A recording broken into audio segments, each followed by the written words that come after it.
Hey, have you ever seen the Northern Lights? Well, I'm staying in a cabin in the middle of nowhere, in the woods, meaning no light pollution whatsoever. And then my dad calls me right now and says, "Son, have you seen all the activity going on in the sky?"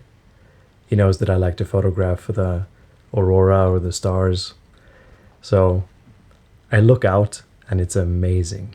So let's go and film these Northern Lights while I tell you some fun facts about them. Let's go.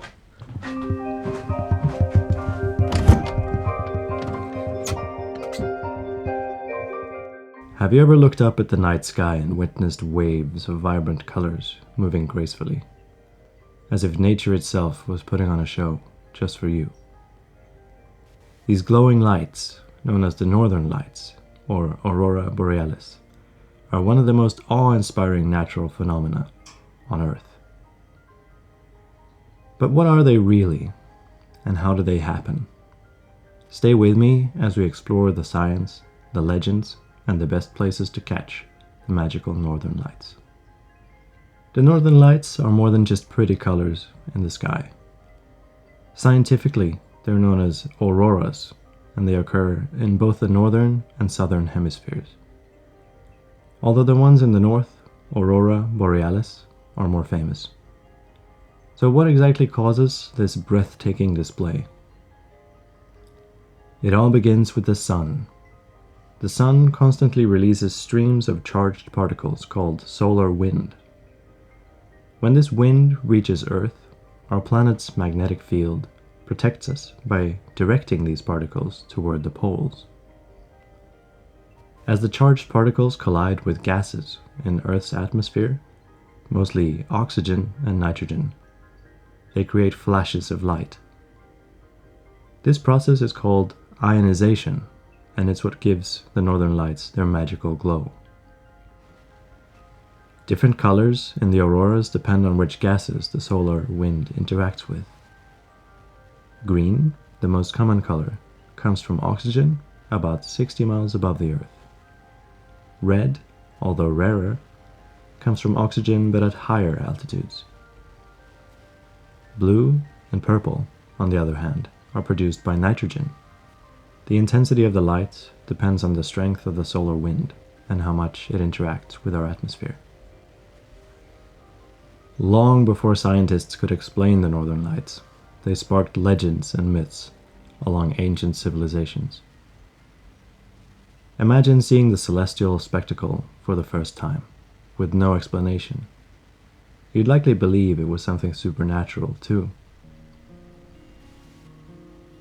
The Vikings believed the Northern Lights were reflections of the armor of the Valkyries, warrior women from Norse mythology guiding soldiers to the afterlife.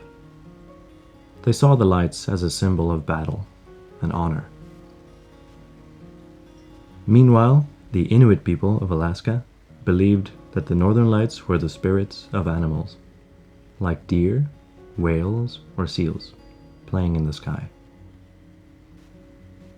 And in Native American legends, the lights were thought to be spirits of ancestors, dancing in the heavens. They were viewed as a sign that the spirits were watching over their descendants. These myths show how deeply connected humanity has always been to the world around us, finding meaning and wonder in the unexplained. But of course, today we have a scientific explanation to these mystical lights, although that doesn't make them any less magical. If you've ever dreamed of seeing the Northern Lights, you might be wondering, where's the best place to witness this wonder of nature? Some of the best places in the world to see the Northern Lights are near the Arctic Circle, where the auroras are most visible.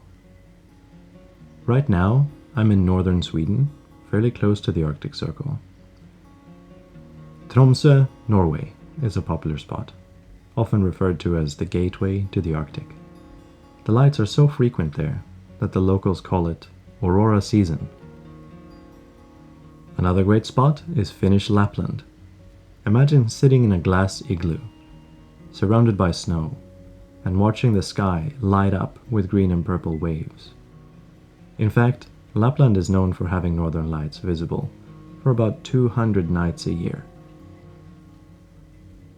Other places to catch the northern lights include Iceland, with its stunning volcanic landscape as a backdrop, and Fairbanks, Alaska, which offers some of the clearest views due to its long, dark nights in the winter.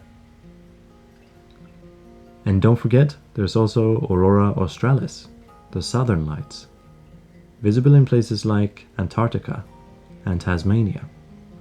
Although harder to access, they're equally as breathtaking. So the best time to catch the northern lights? Well, winter, when the nights are longest and darkest, typically from September to March.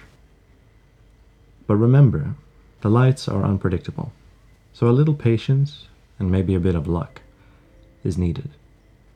Right now is September. In fact, I've had the best luck in late fall or early spring. Seeing the northern lights is one thing, but capturing them on camera is an art of its own. Here are a few tips for those hoping to photograph these elusive lights. First, bring a camera that allows you to control the manual settings. You'll want to set your camera to a long exposure, between 5 and 30 seconds, to let enough light in. This allows the camera to capture the movement and vibrancy of the auroras. Next, adjust your ISO. A higher ISO will make your camera more sensitive to light, but don't go too high or the image will become grainy. An ISO of 800 to 1600 usually works well for aurora photography with a full-frame camera.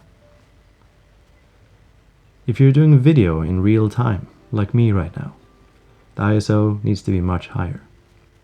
This is because each frame is being captured much faster, so the sensor isn't getting as much light per frame as in the long exposure photographs. Still, this gives you a more realistic view of the northern lights than if I were to stitch together a time lapse. This would look sharp, but moving unrealistically fast. Finally, a sturdy tripod is essential. Since your camera will be using long exposures, even the slightest movement can blur your photo. A good tripod ensures stability and a crisp, clear shot. So with the right settings, you can capture not only the colors, but also the magic of this natural wonder.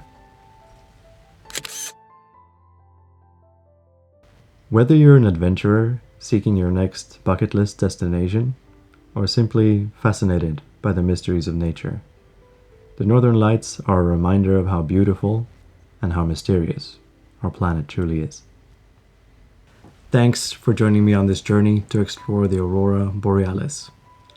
Don't forget to like and subscribe, and please drop a comment below if you really want to see the Aurora Borealis or if you've already seen them before.